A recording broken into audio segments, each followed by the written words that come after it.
So here I am, and I have to replace the expansion tank at my house because I think it's completely full of water. It's not working properly. It has like 5 years already. So I'm gonna replace it. I have a 2 gallons. I bought it, just bought it from Home Depot. That's the brand from Home Depot. It was like 30 bucks. And this one, the first thing that you have to do is you have to know what pressure do you have at your house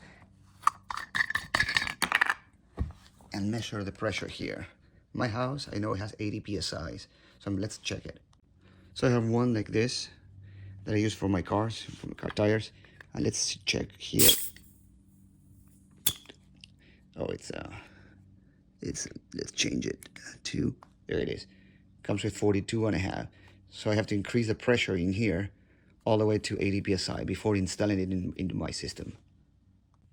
I have this small compressor here at home that I can use to inflate my tires. So let's see. There you go. The next step is to shut down main water. That is shut down already. Now we have to flush all the pipes. Go to the highest floor of your house and open all the faucets. This is the first floor. Yeah, I expect that. This is the kitchen. And finally the basement. Also flush the toilets. It will help relieve pressure. Just keep it. You can also open the showers. So we will be removing that expansion tank. So expect some water will come out from that section down. So that is why I have a bucket to pick up water dropping in. Over here you can see that the pressure already went to 0 on the pipes. Also, don't forget to turn off the water heater.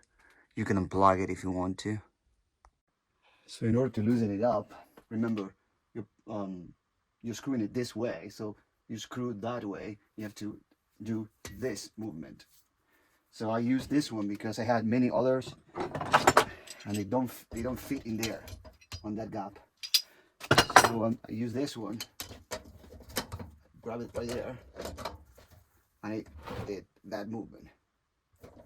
Now be careful because of course it's going to have a bunch of water in here. Maybe the whole thing if it's wrong, it's fail or not. But go slowly and be ready to have the weight of like 2 gallons in your hands.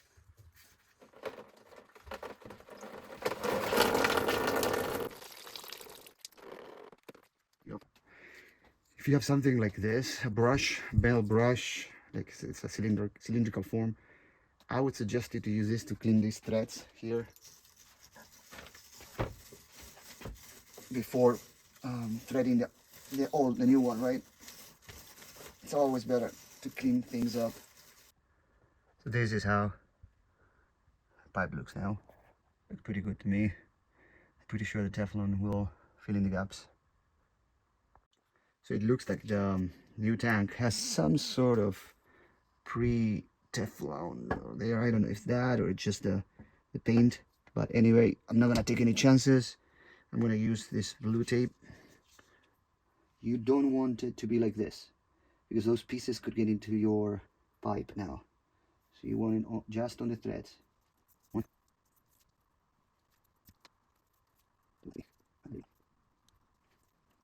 Nothing on top.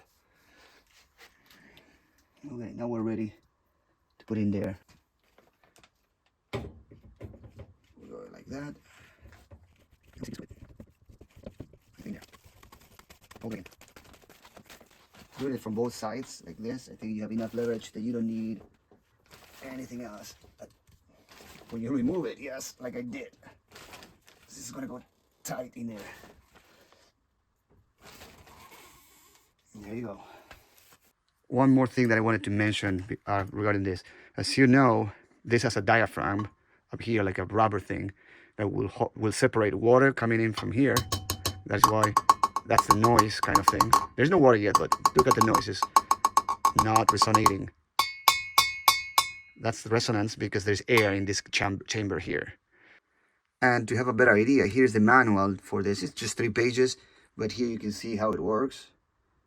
You inflate it with your pressure, and that's where the diaphragm is. So then water will start getting into. See, that's this is the seam right there, and we were hitting it here. Ding, ding, ding, ding, ding, ding, ding, tuk, tuk, tuk, tuk, tuk. That's how it's gonna work. And here's installation. Okay, now let's get the water on. Now it's the time to turn on the water. So water will go into the pipe, all the pipes. This is cold water. All right, let's go slow.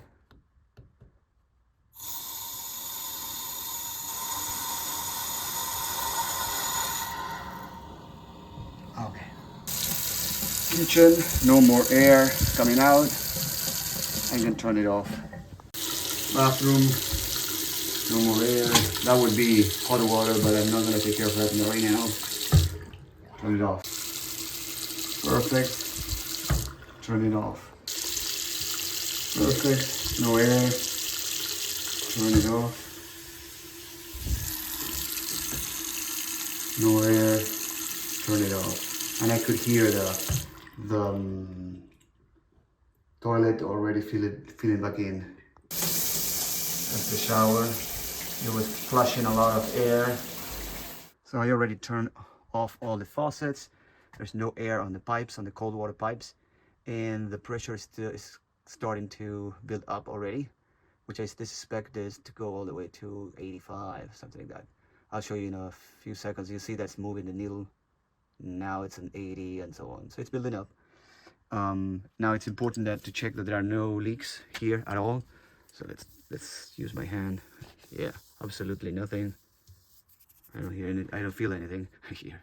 And here you can see still, as soon as you cross that line, you see that there's water there for sure.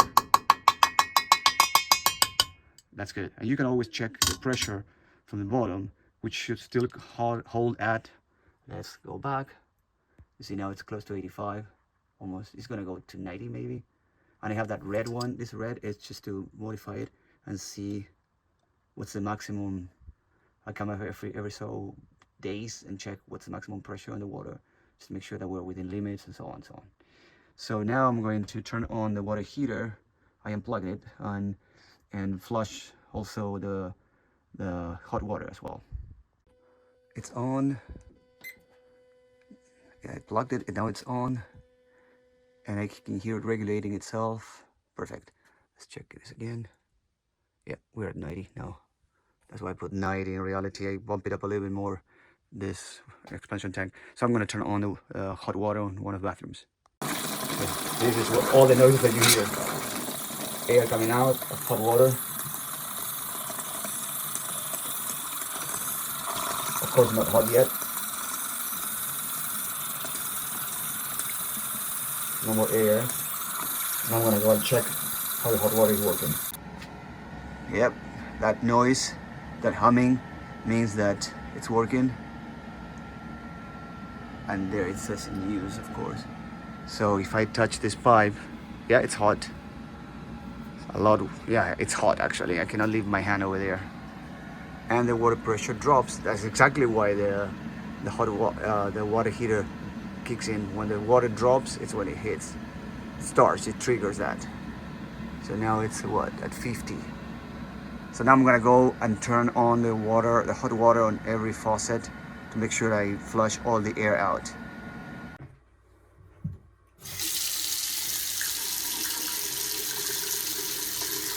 Yep, it's hot. No air here.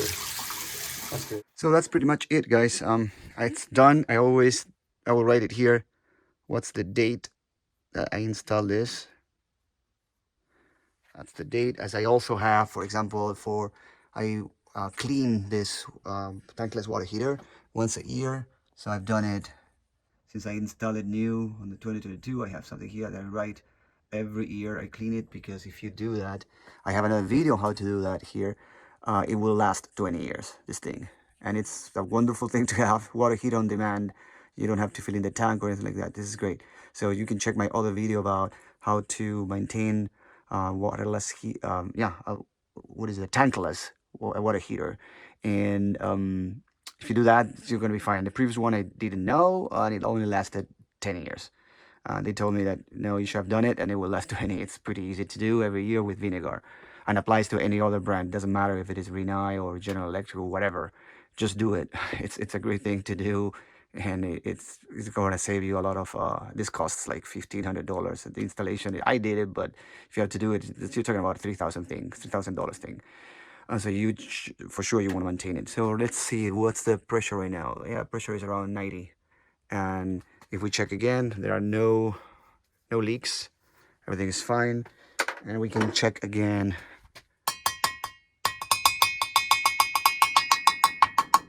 The sound, perfect sound. Okay, I hope this helps you guys. I know it would have helped me many years ago when I had to call somebody before the YouTube era. So if you like it, please help me on sharing, donating, or whatever you can, liking it, subscribing, and all that. Thank you very much, and hope this helps all of you.